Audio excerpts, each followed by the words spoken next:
ধর্মগ্রন্থ অনুযায়ী ভগবান শ্রীকৃষ্ণ শ্রী বিষ্ণুর 10 অবতারের অষ্টম অবতার, যিনি এই মর্ত্যলোকে অবতার রূপে এসেছিলেন ধর্ম প্রতিষ্ঠার জন্য, পাপের বিনাশের জন্য, ভক্তি, মুক্তি, প্রেম এবং সৎকর্মের পথ দেখানোর জন্য।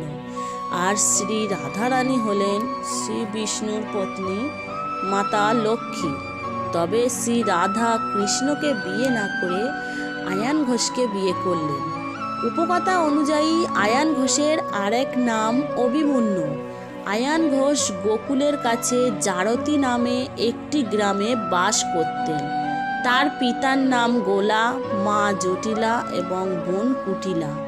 শ্রীকৃষ্ণের মা যশোদার জ্ঞাতি ভাই বা দুঃসম্পর্কের ভাই ছিলেন আয়ান ঘোষ।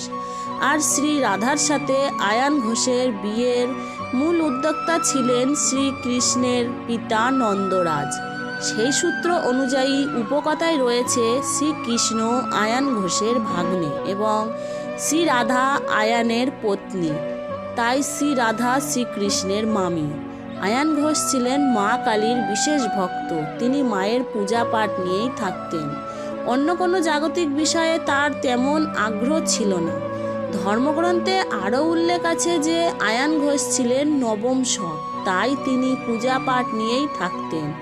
আপন পত্নী শ্রী রাধাকে তিনি খুবই সম্মান করতেন এবং তাকে সর্বদাই উচ্চ জ্ঞানে ভাবতেন। ধর্মগ্রন্থে রয়েছে পূর্বজন্মে আয়ান ঘোষ ছিলেন বিষ্ণুর একজন ভক্ত। কেবল ভক্তই নয়, তিনি ছিলেন একজন তপস্বী। দীর্ঘকাল তিনি ভগবান শ্রী বিষ্ণুর তপস্যা করেন এবং তার এই কঠোর তপস্যায় তুষ্ট হয়ে ভগবান শ্রী বিষ্ণু তাকে দর্শন দিলেন এবং বর চাইতে বললেন।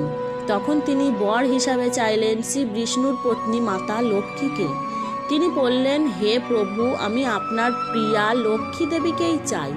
তখন শ্রী বিষ্ণু বললেন, এ অসম্ভব, তুমি অন্য যে কোনো বর প্রার্থনা করো।